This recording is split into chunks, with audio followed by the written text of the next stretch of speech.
비행기 문이 열리고 나는 한 손에 여권을 쥔 채 한국 땅을 처음 밟았다. 그런데 이건 뭐지? 나는 분명히 공항에 막 도착했을 뿐인데 이미 다른 나라와는 차원이 다른 무언가가 느껴졌다. 공항 내부는 상상 이상으로 깔끔했다. 사람들은 많았지만 복잡하지 않았다. 어디로 가야 할지 고민할 새도 없이 최첨단 로봇 안내원이 먼저 다가와 영어로 말을 걸었다. 환영합니다. 어디로 가시나요? 순간 나는 잠시 멍해졌다. 이런 시스템을 직접 경험하게 될 줄은 몰랐다. 입국 심사대로 가는 길도 마치 영화 속 한 장면 같았다. 긴 대기 줄을 예상했지만 자동 심사 시스템이 줄을 거의 없애버렸다. 전자여권을 기계에 올려놓고 얼굴을 스캔하니 단 몇 초 만에 입국 완료라는 메시지가 떴다. 나는 아직 줄이 끝도 없이 늘어선 다른 나라 공항들을 떠올리며 속으로 감탄했다. 입국을 마치고 공항을 나오자 교통 시스템이 또 한 번 나를 놀라게 했다. 한국에는 공항철도라는 것이 있어 공항에서 바로 서울 시내까지 이동할 수 있었다. 나는 자동 발권기에서 교통카드를 구매한 뒤 열차를 탔다. 창밖으로 보이는 풍경을 감상하며 편안하게 앉아 있는데 이게 정말 공항에서 바로 연결된 기차 맞아? 라는 생각이 들었다. 지하철 수준이 아니라 고급스러운 고속열차에 가까웠다. 서울 도심에 도착해서도 마찬가지였다. 한국의 대중교통은 마치 한 몸처럼 유기적으로 연결되어 있었다. 지하철, 버스, 택시까지 모든 것이 하나의 통합 시스템으로 운영되는 느낌이었다. 한번 충전한 교통카드로 지하철을 타고 버스로 갈아탄 뒤 편의점에서 물을 사기까지 했다. 그리고 가장 인상적이었던 건 정확성이었다. 나는 시간을 지키는 대중교통이라는 개념이 존재하는지조차 몰랐다. 한국에서는 버스와 지하철이 거의 초 단위로 맞춰서 도착했다. 그뿐만 아니라 정류장마다 실시간 교통정보 시스템이 있어 다음 열차나 버스가 몇 분 뒤에 올지 정확히 표시되었다. 나는 미국에서 살면서 버스를 30분 넘게 기다린 적도 많았기 때문에 이 차이가 더 크게 느껴졌다. 하지만 이게 끝이 아니었다. 고속도로를 경험하면서 나는 또 한 번 놀라움을 감추지 못했다. 하이패스 시스템 덕분에 톨게이트에서 차들이 멈출 필요 없이 쌩쌩 달려나갔다. 나는 순간 요금은 언제 내는 거지?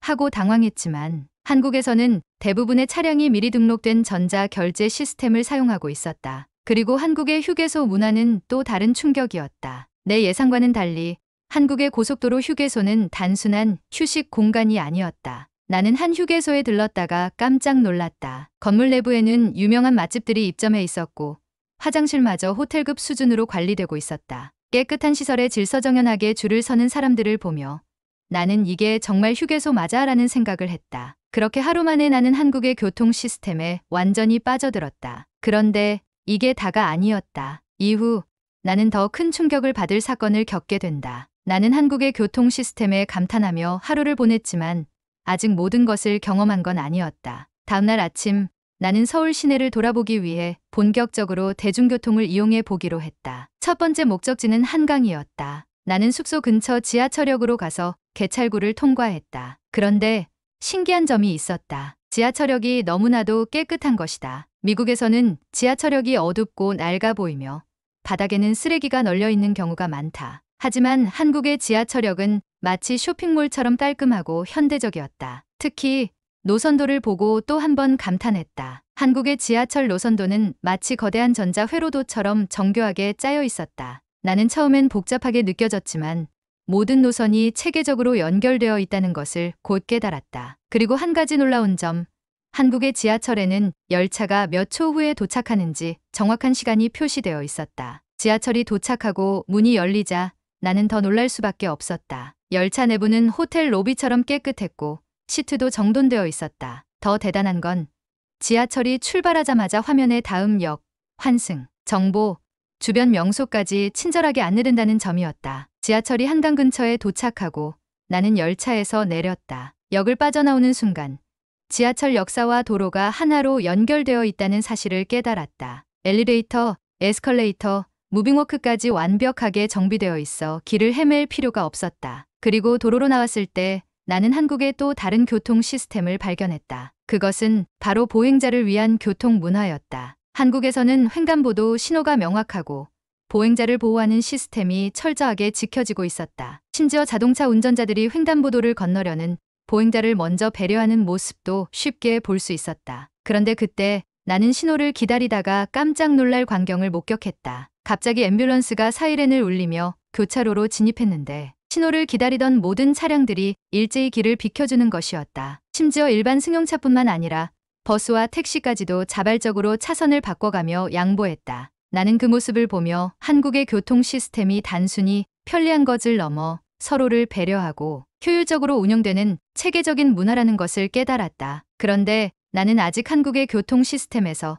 가장 극적인 순간을 경험하지 못했다. 그리고 곧 그것을 직접 겪게 될 줄은 꿈에도 몰랐다. 나는 한국의 교통 시스템이 단순한 편리함을 넘어 하나의 문화로 자리 잡았다는 사실을 깨달으며 더 많은 경험을 해보기로 했다. 다음 목적지는 명동이었다. 나는 한강을 따라 산책한 후 근처 버스 정류장으로 향했다. 그런데 정류장에 도착하자마자 또 하나의 신기한 점이 눈에 들어왔다. 버스가 언제 도착하는지 실시간으로 표시되고 있었던 것이다. 4분 후 도착, 다음 버스 7분 후 도착. 나는 미국에서 살면서 버스를 타려면 한참을 기다려야 했고 언제 올지도 몰라 앱을 확인하곤 했었다. 하지만 한국에서는 정확한 도착 시간이 안내되니 기다리는 시간이 답답하지 않았다. 그리고 버스가 도착하자 더욱 놀라운 광경이 펼쳐졌다. 승객들이 질서를 지켜 줄을 서서 차례로 탑승하는 것이었다. 나는 무의식적으로 밀고 들어가야 하나 하는 생각을 했지만 아무도 밀치거나 새치기를 하지 않았다. 심지어 버스 기사님이 친절하게 인사를 건네며 승객을 맞이했다. 버스 안은 깨끗하고 조용했다. 사람들이 조용히 스마트폰을 보거나 창밖을 바라보고 있었고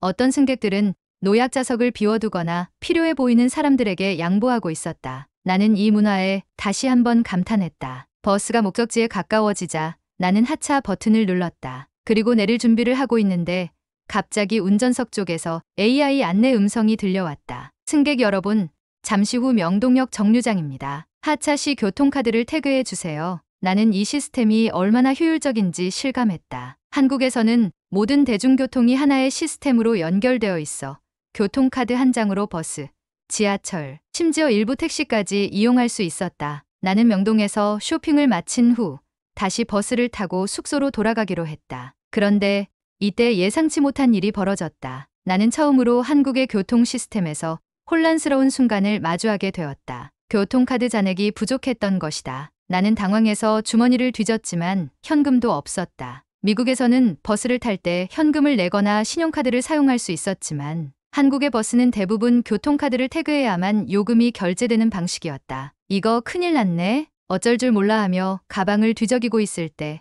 갑자기 뒤에서 낯선 목소리가 들려왔다. 괜찮아요. 제가 대신 찍어드릴게요. 나는 놀라서 뒤를 돌아봤다. 한 중년 여성 승객이 내게 미소를 지으며 손에 든 교통카드를 들어 보였다. 정말요?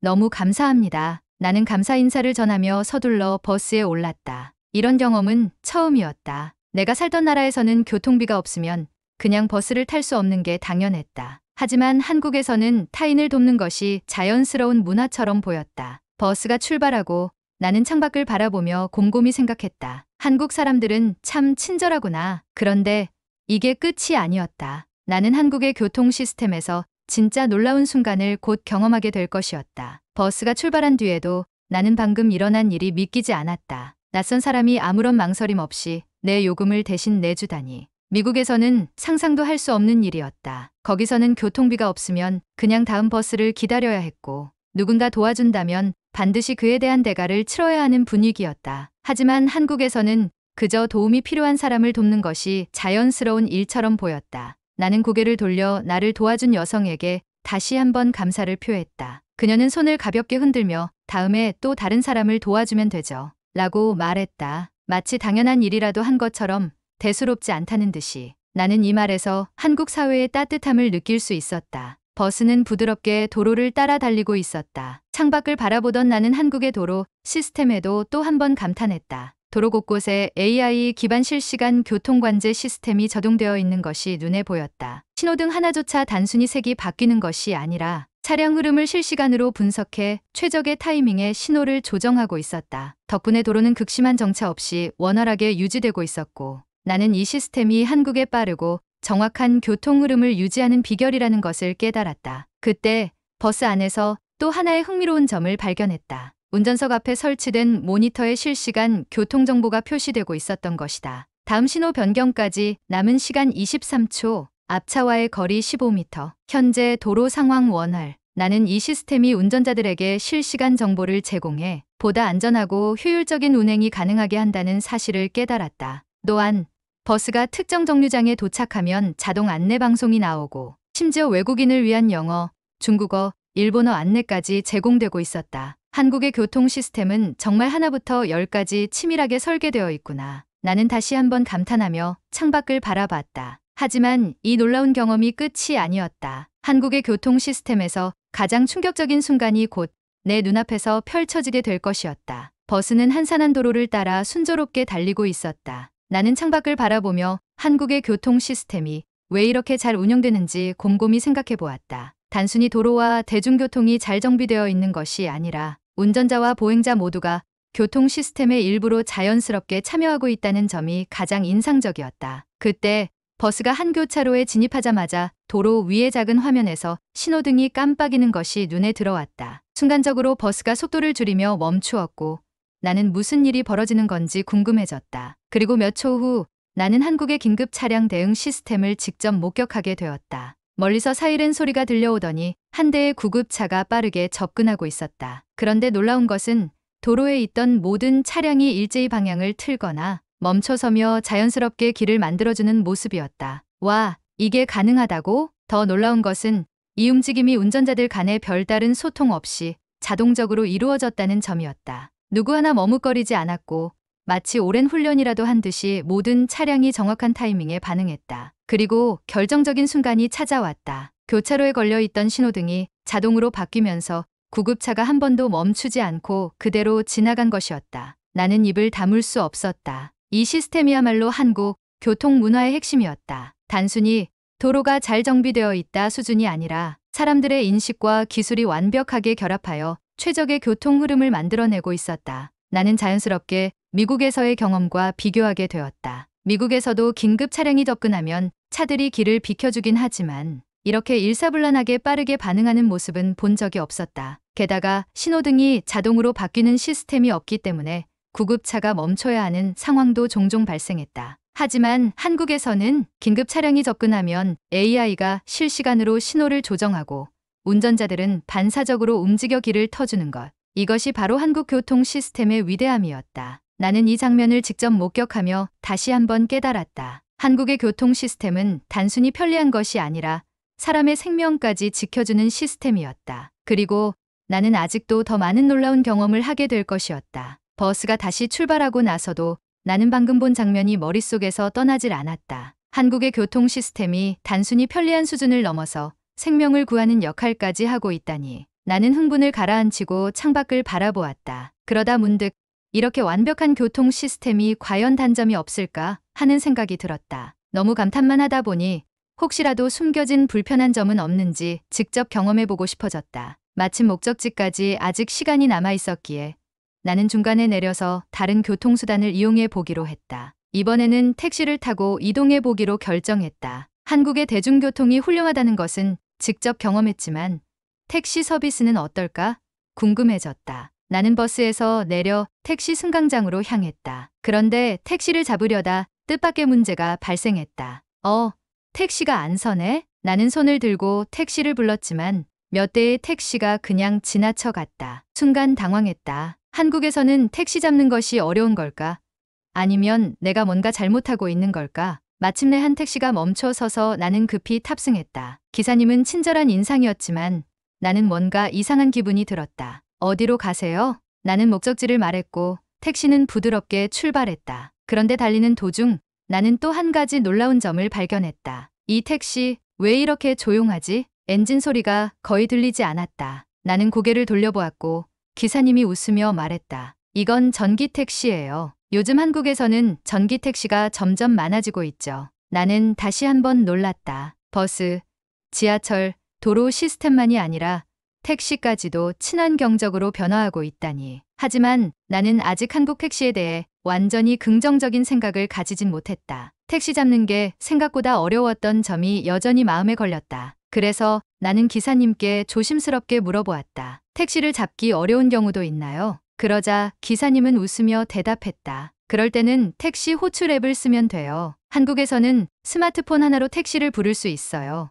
나는 그제야 깨달았다. 한국에서는 일반적인 길거리 택시보다 스마트폰 앱을 통한 예약 택시 시스템이 더 활성화되어 있는 것이었다. 나는 또 한 번 한국의 스마트 교통 문화에 감탄할 수밖에 없었다. 그런데 여기서 끝이 아니었다. 나는 이 택시에서 한국의 교통 시스템에 대한 또 다른 놀라운 경험을 하게 될 예정이었다. 택시는 부드럽게 도로를 달리고 있었고 나는 여전히 한국의 교통 시스템에 대한 놀라움을 곱씹고 있었다. 그런데 기사님과 대화를 나누던 중 또 하나의 흥미로운 사실을 알게 되었다. 한국 택시는 AI 시스템이 도입되어 있어서 실시간으로 최적의 경로를 찾아줘요. 나는 깜짝 놀라 기사님께 다시 물었다. AI가 경로를 찾아준다고요? 기사님은 내 스마트폰을 가리키며 말했다. 맞아요. 지금 제 택시도 AI 기반 내비게이션을 사용하고 있어요. 실시간 교통정보를 반영해서 가장 빠르고 효율적인 길을 안내하죠. 덕분에 교통체증이 심한 날도 최대한 빠르게 갈 수 있어요. 나는 화면을 보니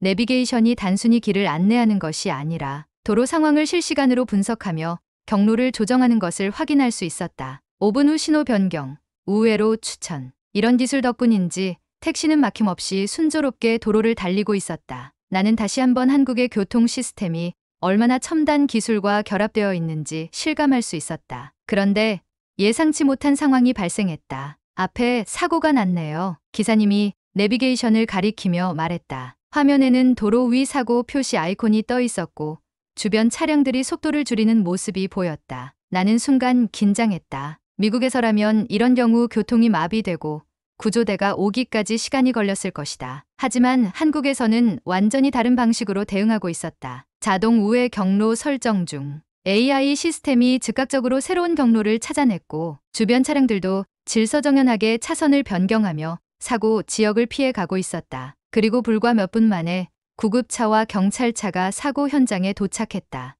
와, 이렇게 빠를 수가 있나? 나는 감탄하며 기사님을 쳐다봤다. 그는 웃으며 말했다. 한국에서는 사고 신고가 접수되면 AI 시스템이 즉각적으로 가장 가까운 경찰과 구급차를 배치해요. 그리고 도로에 설치된 CCTV와 센서들이 실시간으로 정보를 제공해서 사고 처리가 훨씬 빠르게 진행되죠. 나는 이 순간 한국의 교통 시스템이 단순히 효율적인 수준을 넘어서 안전까지 철저하게 관리하는 시스템이라는 걸 깨달았다. 하지만 이 모든 감탄이 끝나기도 전에 나는 한국에서의 마지막이자 가장 충격적인 교통 시스템 경험을 하게 될 것이었다. 택시는 사고 현장을 빠져나왔고 나는 여전히 방금 목격한 광경을 곱씹고 있었다. 미국에서는 사고가 발생하면 최소 20에서 30분은 도로가 마비되곤 했다. 하지만 한국에서는 AI 시스템과 실시간 교통관제 덕분에 몇 분 만에 사고 대응이 이루어졌고 교통 흐름도 신속하게 정상화되고 있었다. 그런데 기사님, 이게 가능한 이유가 뭘까요? 나는 정말 궁금해졌다. 한국은 도로 곳곳에 설치된 CCTV와 센서들이 실시간 데이터를 제공해 주거든요. 그리고 AI 교통관제 시스템이 사고 발생 즉시 가장 빠른 대응팀을 배치하죠. 차량 사고 감지 긴급 대응팀 출동. 나는 순간 소름이 돋았다. 단순한 빠른 교통 시스템이 아니라 도로 자체가 하나의 거대한 네트워크처럼 움직이고 있었다. 이 시스템 덕분에 교통체증도 줄이고 사고 대응도 훨씬 빨라졌어요. 옛날에는 사고 한 번 나면 도로가 마비되곤 했는데 요즘은 금방 해결돼요. 나는 고개를 끄덕였다. 기술과 사람들의 질서 의식이 결합되니 한국의 교통 시스템은 단순한 편리함을 넘어서 안전한 미래 교통 모델이 되어가고 있었다. 하지만 나는 아직 한국의 교통 시스템에서 가장 극적인 순간을 경험하지 못했다. 택시는 목적지에 가까워지고 있었고 나는 이제 거의 모든 교통수단을 경험했다고 생각했다. 하지만 이때 마지막으로 가장 충격적인 교통 문화를 마주하게 되었다. 이건 진짜 말도 안 돼. 택시는 목적지에 거의 도착하고 있었다. 나는 한국의 교통 시스템이 편리함, 안전, 그리고 효율성까지 모두 갖춘 최첨단 시스템이라는 것을 몸소 경험하며 감탄을 금치 못하고 있었다. 그런데 마지막 순간에 나는 한국에서의 가장 충격적인 교통 문화를 직접 목격하게 되었다. 택시가 신호 대기 중이었을 때였다. 갑자기 길 건너편에서 한 노인이 천천히 횡단보도를 건너고 있었다. 그런데 신호가 거의 끝나가고 있었고 나는 순간 걱정이 되었다. 미국이었다면 저 상황에서 차량들이 경적을 울리거나 서둘러 움직였을 텐데 하지만 한국에서는 전혀 다른 일이 벌어졌다. 신호가 바뀌었음에도 불구하고 어떤 차도 움직이지 않았다. 심지어 뒤에 있던 차량들도 경적을 울리지 않았다. 모든 운전자들이 조용히 노인이 길을 건너기를 기다리고 있었다. 나는 이 모습을 보고 숨이 멎는 것 같았다. 이것이야말로 한국의 교통 문화가 단순한 시스템이 아니라 사람들의 배려와 질서 의식이 만들어낸 하나의 공동체적 문화라는 것을 보여주는 장면이었다. 운전자들이 단순히 법을 지키는 것이 아니라 진심으로 보행자를 배려하고 있다는 사실이 내 가슴을 울렸다. 나는 그제야 깨달았다. 한국의 교통 시스템이 이렇게까지 발전할 수 있었던 이유는 단순히 기술 때문이 아니었다. 이 시스템의 핵심은 사람들이 스스로 질서를 지키고 배려하며 함께 안전한 도로 문화를 만들어가고 있다는 점이었다. 택시는 목적지에 도착했고 나는 차에서 내리며 깊은 생각에 잠겼다. 미국으로 돌아가면 나는 이 모든 경험을 친구들에게 이야기해 줄 것이다. 그리고 한국에 다시 오게 된다면 나는 이 교통 시스템과 문화 속에서 다시 한번 감동을 느낄 것임을 확신했다. 이 나라의 교통 시스템은 단순한 편리함을 넘어 사람을 위한 시스템이라는 것을 깨달았다. 나는 택시에서 내려 주변을 천천히 둘러보았다. 도로 위를 달리는 차들, 정류장에서 질서정연하게 기다리는 사람들, 신호를 지키며 걸어가는 보행자들. 모든 것이 자연스럽고 조화롭게 움직이고 있었다. 그런데 문득 이런 생각이 들었다. 이 모든 게 당연한 걸까? 처음 한국에 도착했을 때부터 나는 한순간도 불편함을 느낀 적이 없었다. 공항에서는 빠르고 효율적인 입국 심사를 경험했고 지하철과 버스는 정확한 시간에 도착했다. 사고가 나도 순식간에 해결되고 긴급 차량이 오면 모든 차들이 질서정연하게 길을 비켜주었다. 그리고 마지막으로 보행자를 배려하는 문화까지. 나는 이런 교통 시스템이 너무 당연한 것처럼 보였지만 사실은 수많은 노력과 시간이 쌓여 만들어진 결과물이라는 것을 깨닫게 되었다. 한국에서는 사람과 기술이 함께 움직이며 모두가 교통 시스템의 일부가 되어 있었다. 단순히 도로를 정비하고 새로운 기술을 도입하는 것이 아니라 사람들이 스스로 질서를 지키고 배려하며 더 나은 환경을 만들어가고 있었다. 나는 이 모든 경험을 통해 한국 교통 시스템이 단순히 편리한 수준을 넘어 세계적으로도 손꼽히는 교통, 문화와 시스템을 갖춘 나라라는 확신을 가지게 되었다. 그리고 미국으로 돌아가면 나는 이 이야기를 많은 사람들에게 전할 것이다. 한국에서는 교통이 단순한 이동수단이 아니라 삶의 질을 높이고 사람을 위한 환경을 조성하는 중요한 요소라는 것을.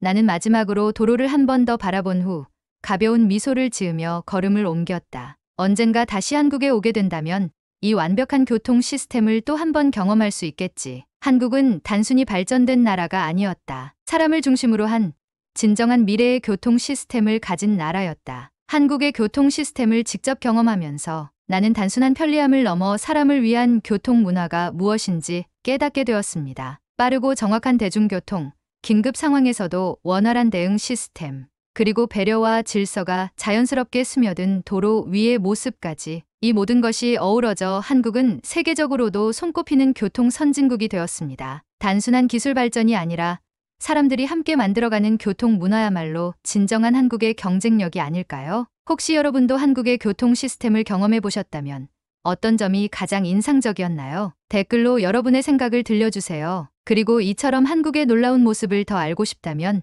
좋아요와 구독, 알림 설정까지 꼭 부탁드립니다. 감사합니다.